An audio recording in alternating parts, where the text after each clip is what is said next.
Assalamualaikum warahmatullahi wabarakatuh. Hari ini kita akan membahas tentang menulis teks cerita fantasi bersama Bu Vivi. Tujuan pembelajaran yang pertama, siswa mampu memahami langkah-langkah menulis teks cerita fantasi. Dan yang kedua, siswa mampu menulis teks cerita fantasi. Baik, kita masuk ke dalam langkah-langkah menulis teks cerita fantasi. Yang pertama adalah tentukan ide penulisan. Seperti apa ide penulisan? Kita ambil dari pengamatan, lalu bisa dari objek atau peristiwa sekitar. Caranya, kita dapat membaca buku pengetahuan atau buku ilmiah, misalnya Ruang Angkasa, Hewan Langka, biografi tokoh dan lain-lain, membaca dan pengalaman mitos-mitos daerah. Langkah-langkah menulis cerita fantasi. Setelah tadi yang pertama menentukan ide penulisan, baik yang kedua, buatlah kerangkaian peristiwa atau kerangka cerita yang di dalamnya, yang pertama misalnya pengenalan terlebih dahulu, rangkaian kejadian, klimaks, dan yang terakhir resolusi. Yang kedua bisa jadi pengenalan, klimaks, lalu muncul masalah. Dan yang ketiga bisa dibuat menjadi mulai munculnya masalah, klimaks, dan resolusi. Dan yang terakhir, bisa pengenalan resolusi terlebih dahulu, klimaks, dan munculnya masalah.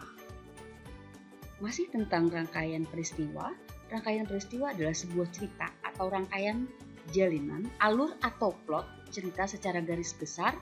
Dapat digambarkan di sini ada yang pertama, alur 1, dimulai dari orientasi, yaitu pengenalan latar, terjadinya siapa yang mengalami, muncul masalah, masalah memuncak, lalu pemecahan masalah. Sedangkan alur kedua, dimulai dari munculnya masalah, masalah memuncak atau klimaks, dan ditutup dengan pemecahan masalah. Sedangkan alur ketiga, contoh alur dimulai dengan pengenalan terlebih dahulu, lalu rangkaian peristiwa, dan diakhiri dengan klimaks. Selanjutnya, yang ketiga, langkah-langkahnya adalah kembangkan isi cerita. Kita lihat, di sini ada watak tokoh yang di dalamnya bisa tokoh protagonis atau antagonis. Selanjutnya latar. Dalamnya ada tempat, suasana, dan waktu. Lalu, di dalam isi cerita ada dialog berupa kalimat langsung. Langkah yang keempat, berikan judul. Judul dikembangkan dari tokoh, latar, tema. Misalnya, contoh Harry Potter. Itu merupakan nama tokohnya. Sedangkan siang mencekam itu menunjukkan waktu, latarnya siang hari. Tema akhir dari penyesalan. Ini adalah tema dari cerita. Baik, langsung saja kita bahas. Contohnya, ide cerita. Bertemu pahlawan yang memprotes kemalasan generasi muda zaman sekarang. Temanya, pemuda yang malas akan menimbulkan kehancuran bangsanya. Sedangkan rangkaian cerita 1. Tokoh dihukum guru karena tidak menyerahkan tugas. Tokoh selalu menunda tugas sehingga dihukum guru untuk membaca buku biografi. Kedua, ke perpustakaan mencari buku. Ketiga, buku biografi para pahlawan seakan hidup dan menyeret tokoh masuk dalam masa peperangan. 4. Tokoh bertemu dengan Bung Tomo dan berdialog tentang perjuangan pada 10 November. Tokoh beradu argumen dengan Bung Tomo. Tokoh dihadapkan pada peperangan 10 November. Lalu, tokoh yang malas menimbulkan masalah dalam perjuangan. Tokoh bertemu dan berdialog dengan para pemuda pejuang. Dan yang terakhir, tokoh kembali pada dunia nyata dan menyadari kekeliruannya selama ini. Baik, kita lihat pengembangan dalam cerita.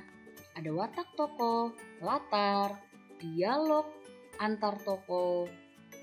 Di sini adanya kerangka cerita. Tokoh dikembangkan sebagai memiliki sifat malas.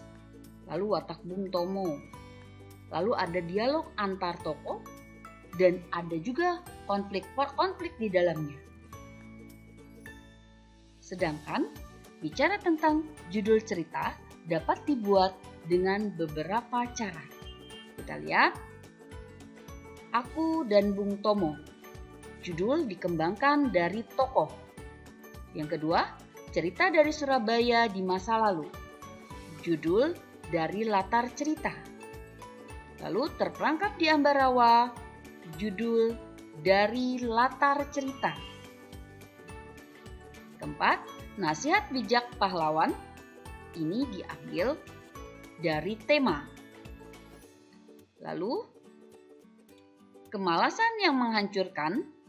Judul diambil dari tema. Lalu misteri di balik buku biografi. Judul dari genre cerita fantasi dan tema.